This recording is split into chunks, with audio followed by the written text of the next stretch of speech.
Welcome to my another video. അപ്പോൾ ഇന്ന് എടുക്കാൻ പോകുന്നത് വർക്കിംഗ് ക്യാപിറ്റൽ മാനേജ്മെൻറ്റിനെ കുറിച്ചിട്ടാണ്. 6M BBAയിലുള്ള ഒരു അനദർ സബ്ജക്റ്റാണ് working capital management. Previous question പേപ്പേഴ്സൊക്കെ നോക്കുമ്പോൾ ഏറ്റവും കൂടുതൽ റിപ്പീറ്റഡായി ചോദിക്കുന്നത് ഫസ്റ്റ് ചാപ്റ്ററിൽ നിന്നാണ്.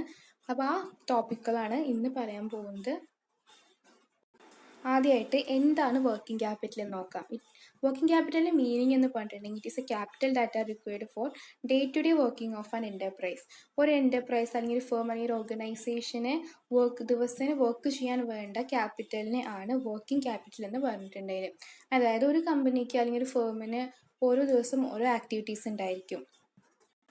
ഫോർ എക്സാമ്പിൾ സാലറീസ് കൊടുക്കുക, പിന്നെ advertisement expenditures, day to day വേറെ എക്സ്പെൻഡിച്ചേഴ്സ്, റെൻറ്റ് കൊടുക്കാൻ വേണ്ടിയിട്ടുള്ളത്, റോ മെറ്റീരിയൽസ് പർച്ചേസ് ചെയ്യാൻ വേണ്ടിയിട്ടുള്ളത്, അങ്ങനെ ഒരുപാട് എക്സ്പെൻഡിച്ചർ ഉണ്ടാകും ഓരോ ഫോമിന്. അപ്പോൾ ആ എക്സ്പെൻഡിച്ചറൊക്കെ മീറ്റ് ചെയ്യേണ്ടി വരും. അപ്പോൾ അതിന് വേണ്ടിയിട്ടുള്ള ഒരു എമൗണ്ട് ഓഫ് മണിക്ക് ആണ് വർക്കിംഗ് ക്യാപിറ്റൽ എന്ന് പറയുന്നത്. അപ്പോൾ വർക്കിംഗ് ക്യാപിറ്റൽ എന്ന് പറഞ്ഞിട്ടുണ്ടെങ്കിൽ ഒരു കറണ്ട് ഐറ്റമാണ്. കറണ്ട് ഐറ്റമായിട്ടാണ് വർക്കിംഗ് ക്യാപിറ്റലിനെ കൺസിഡർ ചെയ്യുക. ആ ഒരു പോയിന്റ് എപ്പോഴും നോക്കി വെക്കണം. ദെൻ വർക്കിംഗ് ക്യാപിറ്റലിനെ സർക്കുലേറ്റിംഗ് ക്യാപിറ്റൽ എന്നും റിവോൾവിംഗ് ക്യാപിറ്റൽ എന്നും ഫ്ലോട്ടിംഗ് ക്യാപിറ്റൽ എന്നൊക്കെ പറയുന്നുണ്ട്. അതിന് കാരണം എന്താ വെച്ചിട്ടുണ്ടെങ്കിൽ നമ്മുടെ കയ്യിലുള്ള ഒരു ക്യാഷ് ഉപയോഗിച്ചിട്ട് ആണ് എപ്പോഴും ഒരു ഫേമിൻ്റെ സ്റ്റാർട്ടിങ് കയ്യിലുള്ളൊരു എമൗണ്ട് ഓഫ് മണി വെച്ചിട്ടായിരിക്കില്ലേ, ആ ക്യാഷ് വെച്ചിട്ട് നമ്മൾ റോ മെറ്റീരിയൽസ് പർച്ചേസ് ചെയ്യും. റോ മെറ്റീരിയൽസ് അത് വർക്കിംഗ് പ്രോഗ്രസ് ആക്കും. വർക്കിംഗ് പ്രോഗ്രസ് അത് ഫിനിഷ്ഡ് ഗുഡ്സ് ആവും. ഫിനിഷ്ഡ് ഗുഡ്സിന് സെയിൽസ് ചെയ്യും. സെയിൽസിൽ നിന്ന് വീണ്ടും ക്യാഷ് കിട്ടും. ക്യാഷിൽ നിന്ന് വീണ്ടും പർച്ചേസ് ചെയ്യും raw materials. Then process repeated ആയിട്ടായിരിക്കും നടന്നുകൊണ്ടിരിക്കുന്നത്. അപ്പോൾ അതുകൊണ്ടാണ് അതിനെ ഒരു സർക്കുലേറ്റിംഗ് പ്രോസസ്സ് എന്നൊക്കെ പറയാൻ കാരണം. അപ്പോൾ അതൊന്ന് മനസ്സിലാക്കി വെക്കുക. Then next concept of working capital. Mainly 2 type കൺസെപ്റ്റാണുള്ളത്. ഒന്ന് ഗ്രോസ് കൺസെപ്റ്റും രണ്ടാമത്തത് നെറ്റ് കൺസെപ്റ്റും. ഗ്രോസ് കൺസെപ്റ്റ് എന്ന് വെച്ചിട്ടുണ്ടെങ്കിൽ അവിടെ കറണ്ട് അസറ്റിനെ മാത്രമേ കൺസിഡർ ചെയ്യുള്ളൂ. It is A amount of funds invested in current asset. അവിടെ കറണ്ട് അസറ്റിനെ മാത്രമേ കൺസിഡർ ചെയ്യുള്ളൂ എന്ന് നോക്കുക. അതായത് വർക്കിംഗ് ക്യാപിറ്റൽ എന്ന് പറഞ്ഞിട്ടുണ്ടെങ്കിൽ working capital is equal to current asset എന്നുള്ളൊരു ഫോമിലാണ് അവിടെ ഗ്രോസ് കൺസെപ്റ്റിൽ പറയുന്നത്. നെറ്റ് കൺസെപ്റ്റിൽ അവിടെ ബോത്ത് കറണ്ട് അസറ്റിനെയും കറണ്ട് ലയബിലിറ്റീസിനെയും കൺസിഡർ ചെയ്യും. അതിൻ്റെ ഇക്വേഷൻ ആയിട്ട് വരുന്നത് net working capital is equal to current asset minus current liability. ഈ ഒരു ഇക്വേഷൻ പഠിച്ചു വെച്ചാൽ 2 കൺസെപ്റ്റും നമുക്ക് ക്ലിയർ ആയിട്ട് ചെയ്യാൻ പറ്റും. ഗ്രോസ് കൺസെപ്റ്റിൽ working capital is equal to current asset, net കൺസെപ്റ്റിൽ working capital is equal to current asset minus current liabilities. ഇതാണ് ഒരു വർക്കിംഗ് ക്യാപിറ്റലിൻ്റെ കൺസെപ്റ്റ് ഒരു മാത്തമാറ്റിക്കലായിട്ട് പറയാനാണെന്നുണ്ടെങ്കിൽ. Then what are the difference between gross working capital and net working capital. Net working capital എന്ന് പറഞ്ഞിട്ടുണ്ടെങ്കിൽ ഒരു ക്വാളിറ്റേറ്റീവ് കൺസെപ്റ്റാണ്. ഗ്രോസ് ഒരു ക്വാണ്ടിറ്റേറ്റീവ് കൺസെപ്റ്റാണ്. ദ നെറ്റ് വർക്കിംഗ് ക്യാപിറ്റൽ നോക്കുന്നത് firm's ability to meet asset and ലയബിലിറ്റീസും മറ്റേതിൽ amount four financing current അസറ്റും. നമ്മൾ പറഞ്ഞു net working capital അവിടെ ബോത്ത് കറണ്ട് അസറ്റും കറണ്ട് ലയബിലിറ്റി എല്ലാം കൺസിഡർ ചെയ്യുന്നുണ്ട്. അപ്പോൾ അതുകൊണ്ട് കറണ്ട് അസറ്റും കറണ്ട് ലയബിലിറ്റീസും മീറ്റ് ചെയ്യാൻ പറ്റുന്നുണ്ടോ എന്നാണ് അവിടെ നോക്കുന്നത്. ഗ്രോസ് കൺസെപ്റ്റിൽ അവിടെ കറണ്ട് അസറ്റിൽ ഫിനാൻസ് ചെയ്യാൻ പറ്റുന്നുണ്ടോ എന്ന് മാത്രമേ ഇവിടെ നോക്കുന്നുള്ളൂ. Then equation net working capital current asset minus current liabilities. ഗ്രോസിൽ working capital is equal to current asset. Then net working capital എന്ന് പറഞ്ഞിട്ടുണ്ടെങ്കിൽ ഒരു അക്കൗണ്ടിങ് കൺസെപ്റ്റാണ്. ഗ്രോസ് വർക്കിംഗ് ക്യാപിറ്റൽ എന്ന് പറഞ്ഞിട്ടുണ്ടെങ്കിൽ അതൊരു ഫിനാൻഷ്യൽ മാനേജ്മെൻറ്റ് കൺസെപ്റ്റാണ്. ദെൻ നെറ്റ് വർക്കിംഗ് ക്യാപിറ്റൽ നമ്മൾ പറഞ്ഞു ഓൾറെഡി 2 ഐറ്റംസും ബോത്ത് കറണ്ട് അസറ്റും കറണ്ട് ലയബിലിറ്റീസും അവിടെ കൺസിഡർ ചെയ്യുന്നുണ്ട്. അതുകൊണ്ട് തന്നെ അവിടെ ഒരു ട്രൂ ഫിനാൻഷ്യൽ പൊസിഷൻ അത് റിവീൽ ചെയ്യും പ്രോബ്ലംസ് ഒക്കെ ചെയ്യുമ്പോൾ, അല്ലെങ്കിൽ അവരുടെ ലയബിലിറ്റീസും അസറ്റൊക്കെ കൺസിഡർ ചെയ്യുമ്പോൾ. ദെൻ ഗ്രോസ് വർക്കിംഗ് ക്യാപിറ്റൽ അവിടെ ഒരു ട്രൂ ഫിനാൻഷ്യൽ പൊസിഷൻ അവിടെ റിവീൽ ചെയ്യില്ല എന്നാണ് പറയുന്നത്. അപ്പോൾ ഇതൊക്കെയാണ് അതിൻ്റെ difference. Next what are the components of working capital. Mainly 2 components ആണ് ഉള്ളത്. ഒന്ന് കറണ്ട് അസറ്റും 2 കറണ്ട് ലയബിലിറ്റീസും. കറണ്ട് അസറ്റ് എന്ന് പറഞ്ഞിട്ടുണ്ടെങ്കിൽ asset can be converted into cash within 1 year. 1 ഇയറിൻ്റെ ഉള്ളിൽ കൺവേർട്ട് ചെയ്യാൻ പറ്റുന്ന അസറ്റിനെ ആണ്, ക്യാഷായി കൺവേർട്ട് ചെയ്യാൻ പറ്റുന്ന അസറ്റിനെയാണ് കറണ്ട് അസറ്റ് എന്ന് പറയുന്നത്. Example bills receivables, stock of raw materials, bank balance, sundry debtors അങ്ങനെയൊക്കെ ഉള്ളത്. ദെൻ കറണ്ട് ലയബിലിറ്റീസ് എന്ന് പറഞ്ഞിട്ടുണ്ടെങ്കിൽ liabilities which are repayable within 1 year. 1 ഇയറിൻ്റെ ഉള്ളിൽ റീപേ ചെയ്യാൻ പറ്റുന്ന ലയബിലിറ്റീസിനെയാണ് കറണ്ട് ലയബിലിറ്റീസ് എന്ന് പറഞ്ഞിട്ടുണ്ടെങ്കിൽ. Example sundry creditors, bills payable, outstanding expense, dividend payable, അതൊക്കെയാണ്. ഇതൊന്ന് ജസ്റ്റ് മനസ്സിലാക്കി വയ്ക്കുക. Then what are the types and kinds of working capital. Then working ക്യാപിറ്റലിന് 2 ടൈപ്പാണുള്ളത്. പെർമനൻറ്റ് വർക്കിംഗ് ക്യാപിറ്റലായിട്ടും വേരിയബിൾ വർക്കിംഗ് ക്യാപിറ്റലായിട്ടും. അതിൻ്റെ പേരിൽ നിന്ന് നമുക്ക് മനസ്സിലാക്കിയെടുക്കാം. പെർമനൻറ്റ് വർക്കിംഗ് ക്യാപിറ്റൽ എന്ന് പറഞ്ഞിട്ടുണ്ടെങ്കിൽ പെർമനൻ്റ് ആയിട്ട് നീഡായിട്ടുള്ള റിക്വയർഡ് ആയിട്ടുള്ള വർക്കിംഗ് ക്യാപിറ്റലാണ്. അത് കണ്ടിന്യൂസ്ലി റിക്വയർഡ് ആണ്. അതിനൊരു ചേഞ്ചും വരില്ല വോളിയൂം ഓഫ് ബിസിനസ്സിനനുസരിച്ചിട്ട്. അതുകൊണ്ട് തന്നെയാണ് അതിന് ഹാർഡ് കോഡ് എലിമെൻ്റ് എന്ന് പറയാറുണ്ട് വർക്കിംഗ് ക്യാപിറ്റലിൻ്റെ. അത് വൺ വേർഡൊക്കെ ആയിട്ട് ചോദിക്കാറുണ്ട്. ദെൻ പെർമനൻറ്റ് വർക്കിംഗ് ക്യാപിറ്റലിനെ 3 രീതിയിൽ ക്ലാസിഫൈ ചെയ്തിട്ടുണ്ട്. 1 initial working capital, 2 regular, 3 reserve margin. അപ്പോൾ ഇനീഷ്യൽ വർക്കിംഗ് ക്യാപിറ്റൽ എന്ന് പറഞ്ഞിട്ടുണ്ടെങ്കിൽ ഒരു ഫേമിൻ്റെ ഇനീഷ്യൽ സ്റ്റേജിൽ ആവശ്യമായിട്ടുള്ള വർക്കിംഗ് ക്യാപിറ്റലാണ്.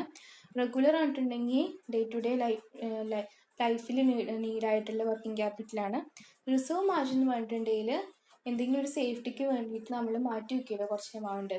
എന്തെങ്കിലും ബൂമോ ഡിപ്രഷനോ പ്രൈസ് ലെവൽ ചേഞ്ച് ഒക്കെ ഉണ്ടാവുകയാണെന്നുണ്ടെങ്കിൽ നമ്മളൊന്ന് മാർജിനായിട്ട് റിസർവ് മാർജിനായിട്ട് കുറച്ച് എമൗണ്ട് മാറ്റി വയ്ക്കും. അപ്പോൾ അതിനെയാണ് റിസർവ് മാർജിൻ അല്ലെങ്കിൽ കുഷ്യൻ വർക്കിംഗ് ക്യാപിറ്റൽ എന്ന് പറയണത്.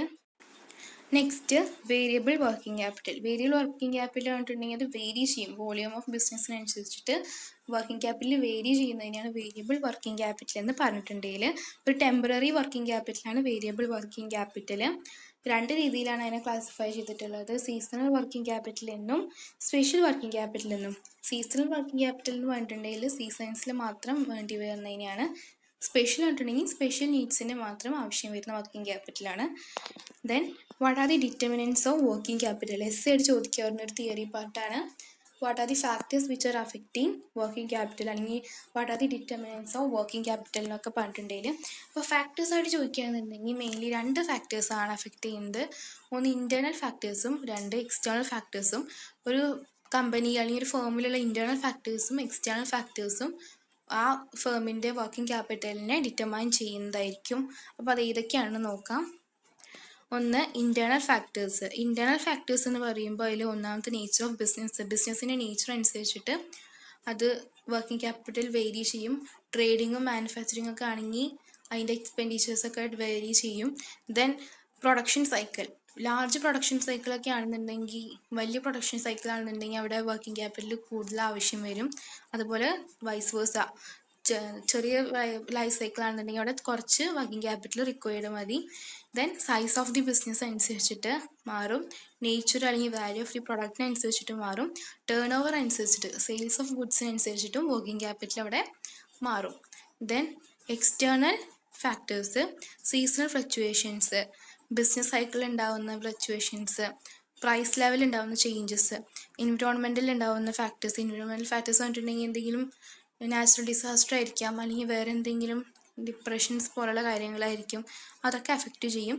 ദെൻ ടാക്സേഷൻ പോളിസി, ടാക്സേഷനിലുള്ള അതൊക്കെ വർക്കിംഗ് ക്യാപിറ്റലിനെ ഡിറ്റർമൈൻ ചെയ്യുന്ന ഫാക്ടേഴ്സ് ആണ് എന്നാണ് പറയുന്നത്. ഇത്രയും നേരം പറഞ്ഞുകൊണ്ടിരുന്നത് എക്സാമിന് റിപ്പീറ്റഡ് ആയിട്ട് ചോദിക്കുന്ന പാർട്ടുകളാണ്. അപ്പോൾ ഇനി ചോദിക്കുന്നത് റിപ്പീറ്റഡ് അല്ല, ചോദിക്കാറുണ്ട്. 2 മാർക്കിന് 4 മാർക്കിനൊക്കെ ആയിട്ടാണ് ചോദിക്കാറുള്ളത്. അപ്പോൾ നമുക്ക് സീലിംഗ് ഇല്ലാത്ത കാരണം 2 മാർക്കിനുള്ളത് ഉണ്ടാവില്ല. അപ്പോൾ 4 മാർക്കിനൊക്കെ ചോദിക്കാവുന്ന പാർട്ടാണ്. പക്ഷെ ഇമ്പോർട്ടൻറ്റ് ടോപ്പിക്കാണ്. ഞാൻ ഇതിൻ്റെ പോയിൻറ്റ്സ് ഒക്കെ ഒന്ന് പറയാം. ഫസ്റ്റത്തത് need for working capital. Working ക്യാപിറ്റലിൻ്റെ നീഡ്സ് എന്തൊക്കെയാണെന്നുള്ളത് നമുക്കറിയാം. Smooth functioning of an organisation നടക്കുന്നുണ്ടെങ്കിൽ പ്രോപ്പർ വർക്കിംഗ് ക്യാപിറ്റൽ അവിടെ റിക്വയർഡ് ആണ്. അപ്പോൾ അത് അതിൻ്റെ ഒരു നീഡാണ്. പിന്നെ അതുപോലെ തന്നെ ഓപ്പറേഷൻ എഫിഷ്യൻസി ഇമ്പ്രൂവ് ചെയ്യാൻ വേണ്ടിയിട്ട്, മാക്സിമം അവൈലബിൾ സോഴ്സസ് ഒക്കെ യൂട്ടിലൈസ് ചെയ്യാൻ വേണ്ടിയിട്ട്, മാക്സിമം പ്രോഫിറ്റ് ഏൺ ചെയ്യാൻ വേണ്ടിയിട്ട്, ഇൻവെസ്റ്റ്മെൻറ്റ് കൂടാൻ വേണ്ടിയിട്ട്, ഷെയർസ് കൂടാൻ വേണ്ടിയിട്ട്, അതൊക്കെ വർക്കിംഗ് ക്യാപിറ്റലിൻ്റെ നീഡ്സ് ആണ് അല്ലെങ്കിൽ ആവശ്യകത ഓഫ് വർക്കിംഗ് ക്യാപിറ്റൽ ആണ്. ദെൻ ഷോർട്ട് ടേം ഒബ്ലിഗേഷൻസ് ഒക്കെ മീറ്റ് ചെയ്യാൻ വേണ്ടിയിട്ട്, അതൊക്കെയാണ് അതിൻ്റെ നീഡ്സ് എന്ന് പറയുന്നത്. Next dangers of deficiency of working capital. Working capital പ്രോപ്പറായിട്ട് ഇല്ലയെന്നുണ്ടെങ്കിൽ അതിൻ്റെ ഡെഫിഷ്യൻസി ആ ഫേമിൻ്റെ സർവൈവലിനെ തന്നെ അഫക്റ്റ് ചെയ്യും അല്ലേ.